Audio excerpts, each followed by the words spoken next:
अब आपको हम ले चलते हैं क्वेश्चन नंबर 2।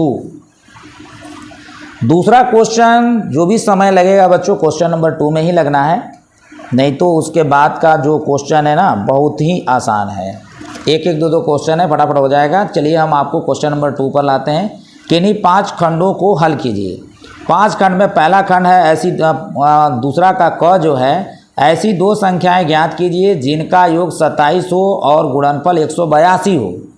चलिए ऐसी 2 संख्याएं ज्ञात कीजिए जिनका योग 27 हो और गुणनफल 182 हो।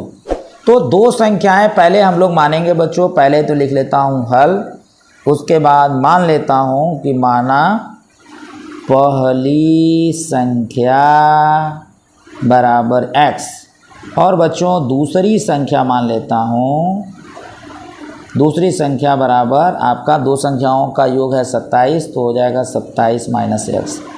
अब आपको करना क्या है, इसको प्रश्नानुसार बच्चों प्रश्नानुसार क्या करना है कि इन संख्याओं का गुणनफल 182 है। चलो भाई पहली संख्या इंटू दूसरी संख्या बराबर 182। अगर बच्चों अगर हम बात करें तो x का 27 में गुणा करा देंगे तो क्या हो जाएगा 27x प्लस x का माइनस x में गुणा कराएंगे x स्क्वायर, ये 182 हो जाएगा बच्चों।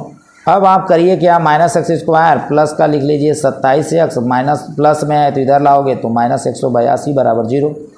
माइनस से बच्चों गुणा करा दीजिए इसको प्लस बनाने के लिए, x स्क्वायर प्लस है तो माइनस 27x प्लस का हो जाएगा 182 बराबर 0। अब 182 का ऐसा गुणनखंड करिए बच्चों कि जोड़ने पर 27 आ जाए। तो मुझे तो पता है कैसे इसको लाना है, लेकिन चलो आपको समझा देते हैं। करिए यहाँ 2 9 18 हो जाएगा, 2 1 कम 2 और ये 7 से 7 1 कम 7 70 21 13 से कटेगा, यानी 7 दूनी 14, 14 में अगर हम 13 जोड़ देंगे तो बच्चों 27 आ जाएगा। तो ये हमारा x स्क्वायर माइनस इसको हम लिख सकते हैं 14 प्लस 13 बाहर x प्लस 182 बराबर 0। अगर x स्क्वायर माइनस ये अंदर जाएगा तो हो जाएगा, ये तो दोनों को माइनस कर देगा, x आ जाएगा तो माइनस 14x माइनस का 13x प्लस 182 बराबर 0 हो जाएगा बच्चों। इसमें दोनों में कॉमन ले लीजिए, x कॉमन है तो आप इसमें भाग लगाओ x प्लस माइनस का भाग माइनस 14x में x से भाग लगाओ तो 14 हो जाएगा। माइनस 13 कॉमन अगर लेते हैं बारी बारी से भाग लगाएंगे तो x माइनस 14 यहाँ भी मिल जाएगा बच्चों इक्वल टू 0। अब यहाँ पर देखेंगे कि हमारा जो x माइनस 14 है कॉमन ले लीजिए, दूसरे ब्रैकेट में x माइनस 13 हो जाएगा बराबर 0 हो जाएगा बच्चों। इसके बाद अगर हम आगे की बात करें तो अगला जो हमारा जो क्वेश्चन है, अगला स्टेप जो आने वाला है, चलिए क्या आता है भाई देखते हैं। तो यहाँ पर आपको हमने बताया कि हमारा जो ब्रैकेट में आ रहा है जो वैल्यू बच्चों, पहले ब्रैकेट में x माइनस 14 आया था, दूसरे ब्रैकेट में x माइनस 13 आया था इक्वल टू 0। तो पहला गुणनखंड जैसे द्विघात समीकरण में पहले प्रत्येक गुणनखंड को 0 को बराबर करते हैं और इसको x माइनस 13 बराबर 0 कर लेते हैं बच्चों।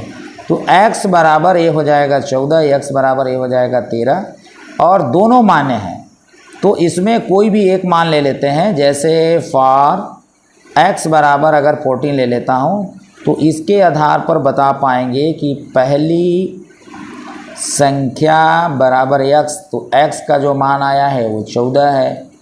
इसी तरह से दूसरी संख्या, तो दूसरी संख्या 27 माइनस x मतलब 14 यानी आ जाएगा घटाने के बाद 13। इस तरह से बच्चों ये हमारा आंसर हो गया। ये यानी आपका जो क्वेश्चन जो था बच्चों जो दूसरा का जो क नंबर का क्वेश्चन था बच्चों, ये हल इसका फाइनल हो चुका है। 2 संख्याएं ज्ञात करना था, पहली संख्या 14 मिल गया, दूसरी संख्या 13 मिल गया बच्चों। अब दूसरा का ख नंबर का क्वेश्चन बताने जा रहा हूँ। क्वेश्चन क्या है बच्चों, यदि tan a बराबर काट b तो सिद्ध कीजिए कि a प्लस b बराबर 90 अंश। चलिए देखते हैं दूसरा का जो ख है बच्चों, ये बहुत ही आसान क्वेश्चन है। आपको मैंने बताया था यदि में जो रहता है उसको दिया है में लिखा जाता है, और इसमें बच्चों दिया हुआ है मेरा tan a बराबर आपका दिया है cot b। तो बच्चे करिए क्या इसमें हम आपको बताने जा रहा हूँ, ज़रा ध्यान से देखिए।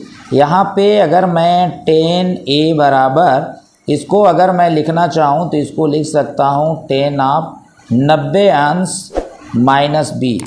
अब देखो यहाँ पे 10 से 10 अगर कट जाएगा तो a इक्वल टू हो जाएगा 90 अंश माइनस b हो जाएगा बच्चों। अब माइनस b को इधर ले आओ तो LHS में तो a प्लस b बराबर 90 अंश हो जाएगा। इस तरह से ये रिजल्ट बच्चों क्या हो गया, प्रूव्ड हो गया।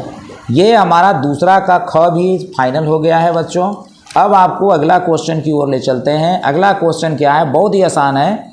कह रहा है दूसरा का ग में एक त्रिभुज के आधार की लंबाई 14 सेमी, ऊंचाई 7 सेमी, त्रिभुज के क्षेत्रफल ज्ञात करना है। तो त्रिभुज, ऐसे हम लोग त्रिभुज का क्षेत्रफल का सूत्र जानते हैं बच्चों, 1/2 आधार गुणित ऊंचाई।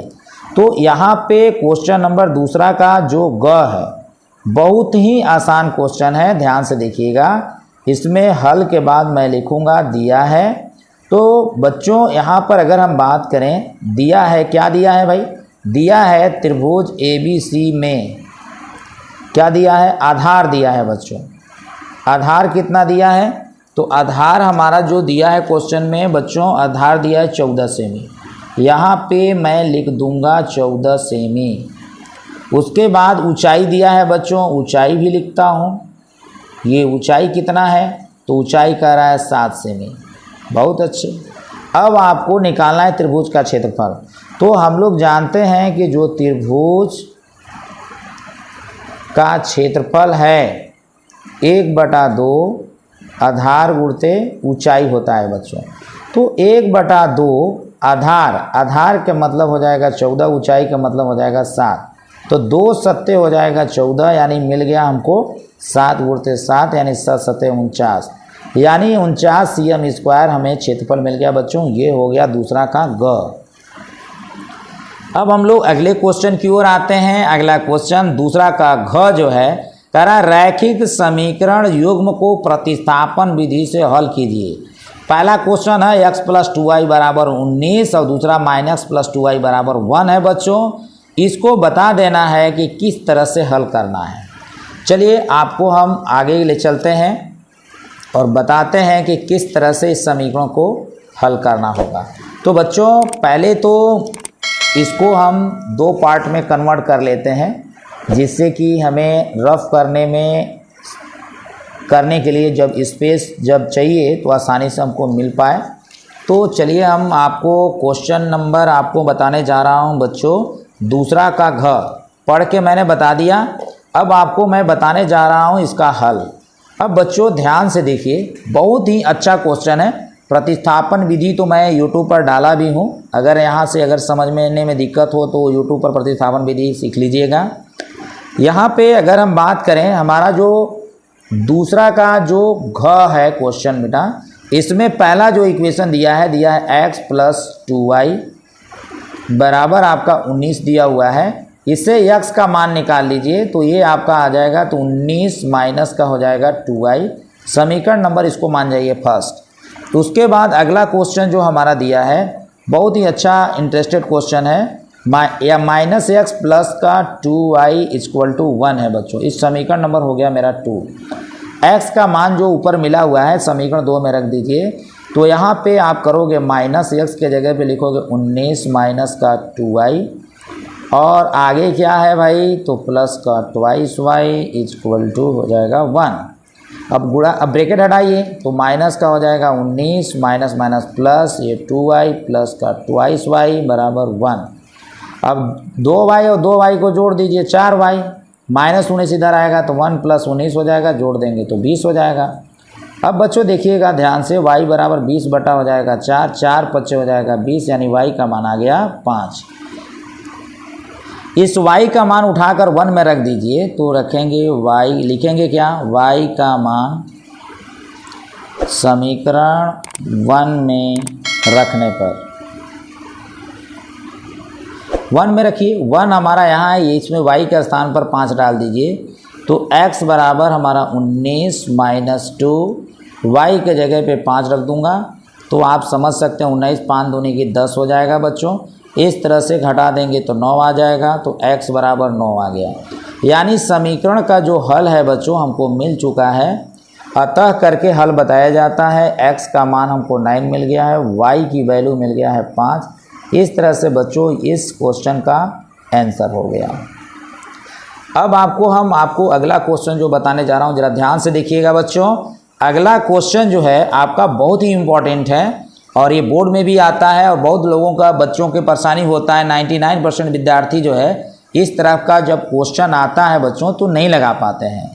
तो इस वीडियो को ध्यान से कंटिन्यू बने रहिए और देखिए और समझिए कि कैसे मैं इसको समझा रहा हूँ और इसको प्रैक्टिस करके सीखिए, क्योंकि ये आपका बोर्ड में आना तय है। जैसे √2 का अपरिमेय संख्या है, सिद्ध करना है कि सिद्ध कीजिए कि √2 का अपरिमेय संख्या है। कुल मिलाकर के सिद्ध कर देना है कि करड़ी में 2 जो है एक अपरिमेय संख्या होती है। तो बच्चों सिद्ध करने के लिए हम लोग करते क्या है, देखिएगा ध्यान से। मान लेते हैं, मानेंगे क्या, मानेंगे कि √2 एक परिमेय संख्या है, परिमेय संख्या है। मान लेंगे कि परिमेय संख्या है बच्चों। अच्छा, परिमेय संख्या है तो इसके लिए आप इसको √2 बराबर इसको लिख सकते हो a/b के रूप में लिख सकते हैं। इसके बाद आगे कैलकुलेशन करिए। कैलकुलेशन में ये आपका आ जाएगा √2b बराबर a हो जाएगा, a बराबर √2b 2 × b हो जाएगा। अब दोनों तरफ वर्क कर दीजिए, a² बराबर 2b² हो जाएगा बच्चों। अब उसके बाद अगला क्या करते हैं कि इसके बारे में कहना क्या होता है कि अर्थात a² 2 से विभाज्य है तो a भी 2 से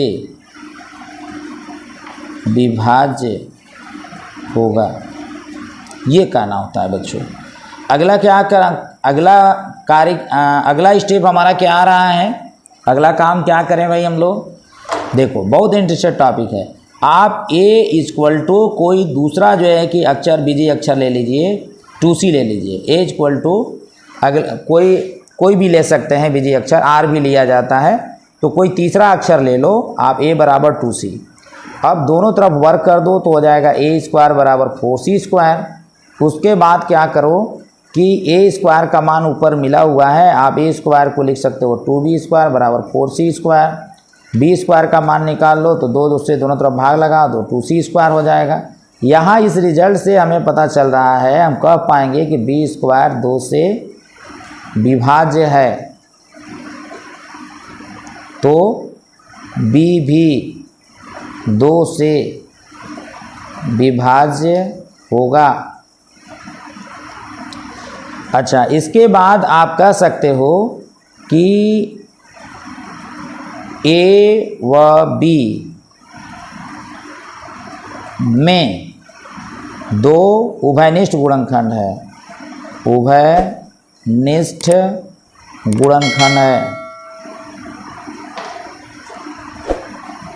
गुणनखंड है। अब एक रूल लगाया जाता है बच्चों, विरोधाभास।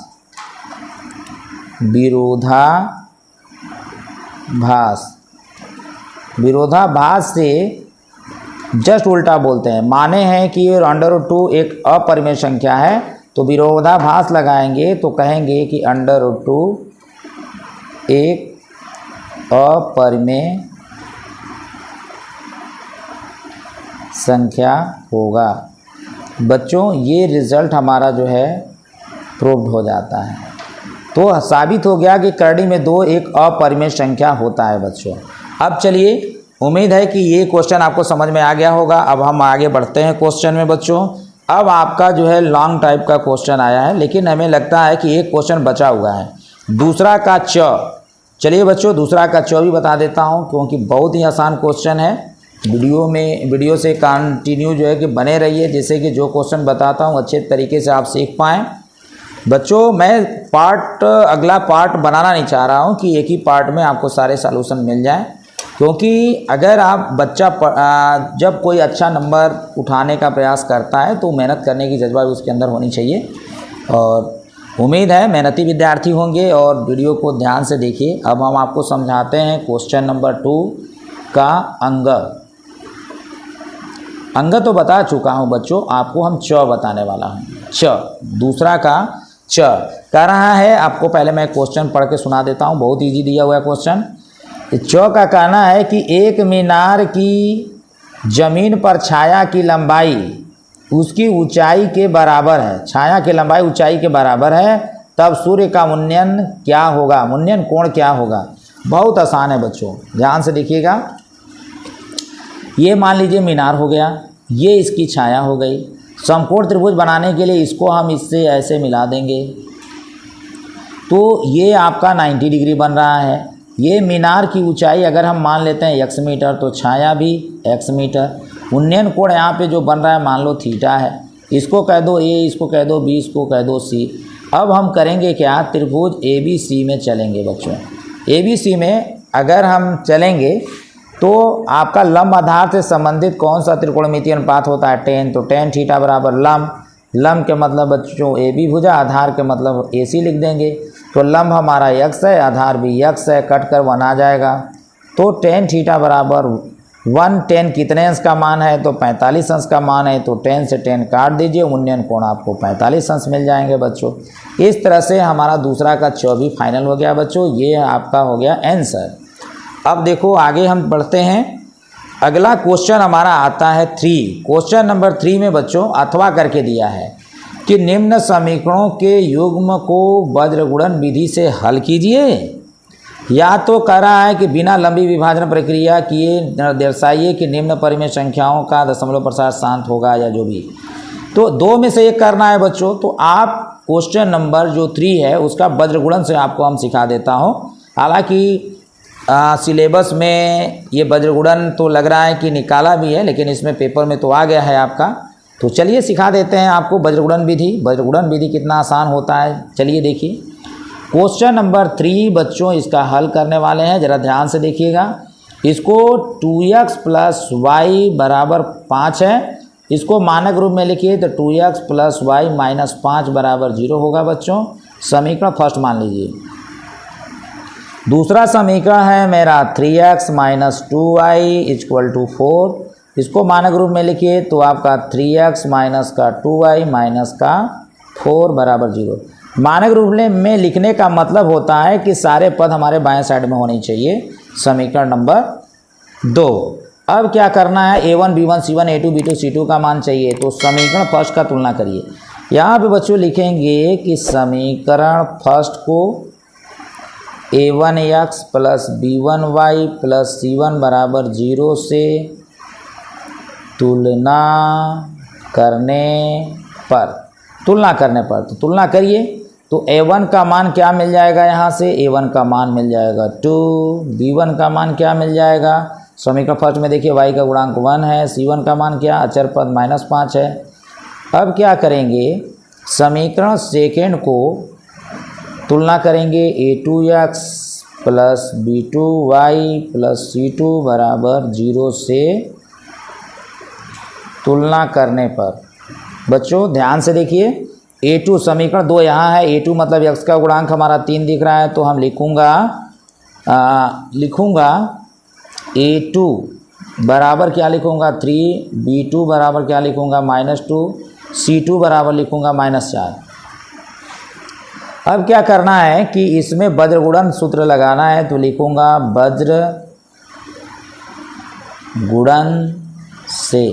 वज्रगुणन का सूत्र होता है बच्चों x/bc, यानी b1 के नीचे b2 और c1 के नीचे c2 डालो, तीर ऐसे लगता है गुणा होने का, और ये y बटा हो जाएगा bc, b1 b2 और ये हो जाएगा c1 c2। इसका इसमें गुणा करिए, इसका इसमें गुणा करना है 1 बटा हो जाएगा ab आता है, तो a1 के नीचे a2 डालिए और b1 के नीचे b2 डालिए, ये तीर ऐसे होता है बच्चों। अब क्या करिए, मैं गुणा कर देता हूँ। पहले तो इसका मान रखना पड़ेगा बच्चों। b1 के नीचे b2 है, तो b1 b2 का मान देख लीजिए, ये 1 है, b2 का मान -2 है, तो 1 के नीचे -2 लिखिए। फिर c1 c2 अचर पद देख लीजिए, c1 -5 है, -4 है, तो -5 -4 लिख दीजिए। y के नीचे आ जाइए b1 b2, तो यही वाला मान हो जाएगा -5 -4, नहीं 1 वाला हो जाएगा बच्चों। ये b1 b2 का मान 1 -2 है, 1 इसी के नीचे हो जाएगा -2, 1 -2। फिर उसके बाद अगर हम बात करें c1 c2, तो यहाँ पे मुझे लग रहा है ये गलत हो रहा है। BC CA AB, CA होगा, ये हो जाएगा A1 A2 और ये हो जाएगा बेटा C1 और ये हो जाएगा C2 C1 C2। अब इसमें करिए क्या कि अब आप मान ध्यान से इसको रखिए। तो मान को रखेंगे इसमें C1 C2, तो C1 C2 के जगह पे -5 -4 दिख रहा है, तो -5 -4 लिख दीजिए। A1 A2 यहाँ से ले लीजिए, A1 का मान 2, इसका मान 3, तो हो जाएगा 2 के नीचे 3। अब आपका 1 बटा A1 A2 के मतलब आपका 2 3, तो ये हो जाएगा 2 3। अब यहाँ पे B1 B2 B1 का मतलब 1 -2, यानी 1 के नीचे रहना चाहिए -2। क्रॉस गुणा ऐसे कराना है बच्चों, जैसे मैं सूत्र में लिखा हूँ वैसे यहाँ भी दर्शा रहा हूँ।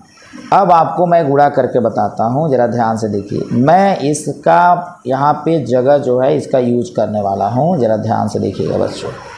यहाँ पर देखिए 1 का -4 में जब x के बट्टे में 1 का -4 में गुणा कराएंगे तो -4 और माइनस लगा लीजिए, फिर -2 का -5 में करेंगे तो +10 आएगा, +10 डायरेक्ट रख दीजिए और y बट्टे हो जाएगा, कितना हो जाएगा बच्चों, -5 का गुणा अगर हम 3 में करें तो -15 हो जाएगा। फिर माइनस लगाइए, -4 का 2 में गुणा करिए तो हो जाएगा -8, यहाँ पे रखेंगे तो +8 हो जाएगा। -15 और ये आपका प्लस का 8 हो जाएगा। अब 1 अपॉन नीचे मल्टीप्लाई करके आप रखें, इसमें 2 का -2 में गुणा करेंगे तो -4 आएगा, माइनस लगाऊंगा, 3 का 1 में करूंगा +3 आ रहा है, तो धनात्मक संख्या डायरेक्ट रखा जाता है। x बटा इसको जोड़ दीजिए तो -14 आ जाएगा और ये y बटा इसको घटा दीजिए तो -7 आ जाएगा, इक्वल टू 1 बटे -7 हो जाएगा।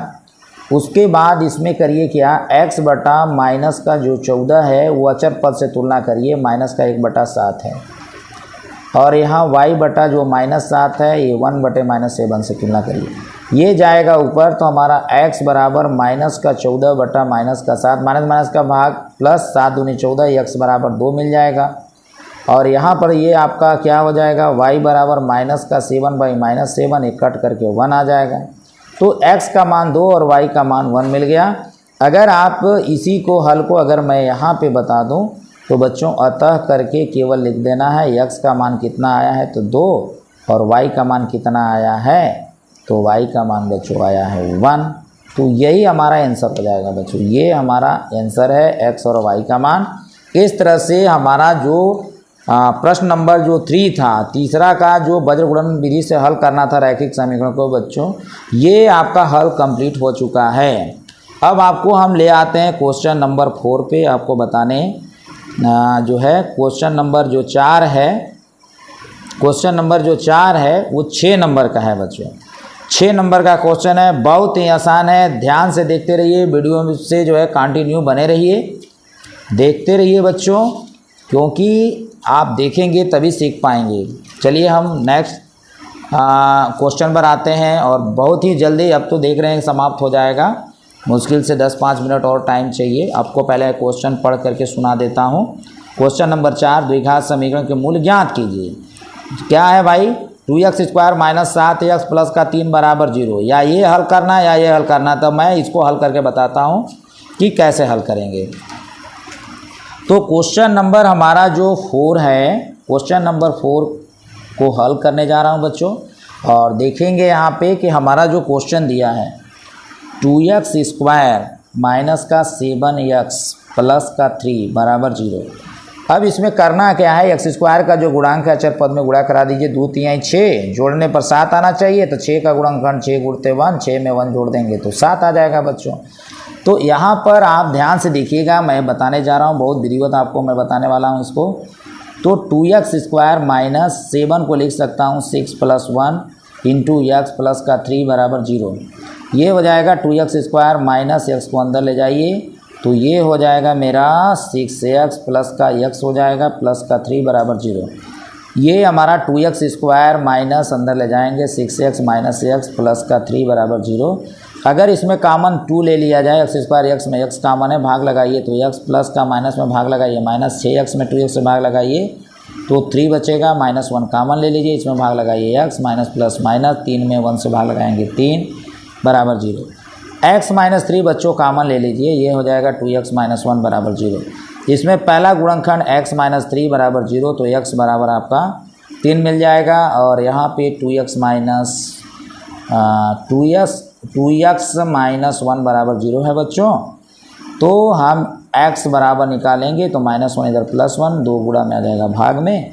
इस तरह से समीकरण का हल बच्चों मिल जाता है। अतः x बराबर 3 और y इक्वल टू 1/2, इस तरह से हमारा ये आंसर हो जाता है बच्चों। और इतने कर देने से आपको 6 नंबर बहुत आसानी से मिल जाएंगे बच्चों। अब आपको क्वेश्चन नंबर आपको हम बता देते हैं 5वां।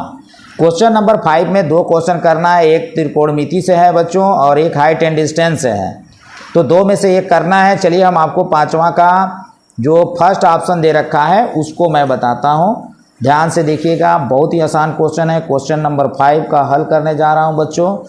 पहला बात, हम क्वेश्चन को उतारेंगे। इस व्यंजक का मान पूछा है, तो व्यंजक का मान पूछा है तो पहले मैं क्वेश्चन को पढ़ के बता देता हूं। 5 cos स्क्वायर 60 अंश प्लस 4 सेक स्क्वायर 30 अंश माइनस 10 स्क्वायर 45 अंश पूरे के बट्टे साइन स्क्वायर 30 अंश प्लस कास स्क्वायर 30 अंश है बच्चों।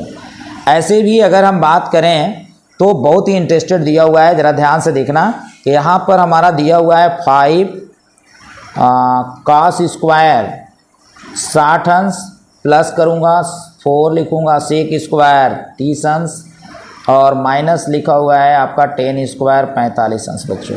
पूरे के बट्टे अगर जो दिया है ये साइन स्क्वायर 30 अंश प्लस कॉस स्क्वायर जो है 30 अंश है बच्चों। आपको इक्वल टू अगर हम देखें तो इसका मान 1 हो जाएगा। क्यों मान हो जाएगा 1? क्योंकि आपको पता है कि sine square theta plus cos square theta equal to 1 होता है। थीटा अगर सेम हो, साइन कॉस स्क्वायर में हो, बीच में प्लस आ जाए तो इसकी वैल्यू 1 होता है। यहाँ देखो दोनों सेम है, साइन स्क्वायर इसको थीटा मान लो तो sine square theta plus cos square, इसकी व्यंजक का मान 1 हो जाएगा। 5 यानी 5 गुणते कास 60 अंश का मान 1/2 होता है बच्चों, स्क्वायर कर दो 4 सेक 30 अंश का मान कितना होता है, तो कास 30 अंश का मान कितना करने में 3/2, तो ये हो जाएगा 2/3 इसका स्क्वायर कर दीजिए और माइनस 10 45 अंश का मान 1 का स्क्वायर कर दीजिए बच्चों। ये हो जाएगा मेरा 5 गुणते 1/4 प्लस हो जाएगा ये 4 और ये ब्रैकेट हटाओगे तो 4/3 हो जाएगा -1 बच्चों है 1, तो 1 तो छुप जाएगा। अब ये हमारा 5 एकम 5/4 हो जाएगा, 4 चौको 16 बट्टे हो जाएगा 3 -1। अब बच्चों करना क्या है, हर का लसा लीजिए 4 3 और इसके नीचे 1 मानकर 12 आएगा। अगर हम इसका 4 से भाग अगर इसमें अगर हम दें तो 4 से अगर मैं भाग दूंगा तो 4 3 12 आएगा, 3 का गुणा अंश में करा दीजिए तो 3 5 हो जाएगा 15 प्लस है बच्चों तो प्लस लगाइए, 3 का भाग इसमें दीजिए 3 चौको 12 4 आएगा, 4 का 16 में गुणा करेंगे तो 16 चौको 64 और ये हो जाएगा बच्चों -1 में 1 का 1 से भाग लगाइए 12 में तो 12 आएगा, 12 का गुणा 1 में करा दीजिए तो 12 हो जाएगा बच्चों। अब ज़रा ध्यान से देखो कि अगर मैं जोड़ूंगा तो अब 5 और 4 को जोड़ दूंगा तो 9 हो जाएगा, 1 और 6 को जोड़ दूंगा तो 7 हो जाएगा, माइनस का 12/12 हो जाएगा बच्चों।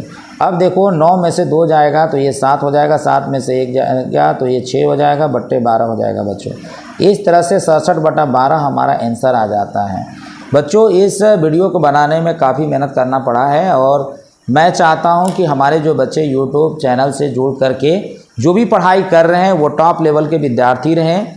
हर एंगल से उनको जितना भी क्वेश्चन इम्पोर्टेंट मुझे लगता है मैं कंटिन्यू डालता रहूँगा वीडियो। ऐसा नहीं है कि आज डाले तो कल नहीं, दो मतलब ये कंटिन्यू आपको वीडियो मिलते रहेंगे। तो चाहे वो आपका 9th का हो, 10th का हो, 11th का हो, 12th का हो, BSc का हो, हर क्लास के बच्चों मैं वीडियो डालता रहूँगा। इसलिए जो क्लास के बच्चे हों, घर में भाई बहन हो, सबको जो है कि इस लर्न विथ एसएम सर जो हमारा जो यूट्यूब चैनल है उससे पढ़ने के लिए जो है कि प्रयास करें कि सभी लोग हमारे चैनल से पढ़ें और छोटे भाइयों को भी दे निकाल करके कंसेप्ट के तुम्हारे काम का चीज़ है, इसको पढ़ाई करो। तो बच्चों मैंने इस वीडियो को बहुत मेहनत से बनाया है, इसलिए आप इसको सब्सक्राइब जरूर करिए और अधिक से अधिक शेयर करिए, जिससे कि क्लास 10th में जो मित्र साथी जो आपके पढ़ने वाले हैं वो अगर इस तरह के वीडियो को देखेंगे, प्रैक्टिस करेंगे बच्चों, तो मेरा उम्मीद है कि ऐसे मार्क्स अद्भुत प्राप्त करेंगे जो कोई अब सोचा भी नहीं होगा। तो बच्चों मैं एक से एक क्वेश्चन को बोर्ड में आने वाला जो आपका मोस्ट इम्पॉर्टेंट जो क्वेश्चन है उसको मैं एक एक करके डालता रहूँगा। आप वीडियो को हमेशा देखते रहिए, कंटिन्यू बने रहिए बच्चों। और वीडियो देखने के लिए आपको बहुत बहुत धन्यवाद देते हैं और जो है थैंक यू बच्चों। अब हम नेक्स्ट वीडियो में हम नए कंसेप्ट के साथ आपके साथ मिलेंगे।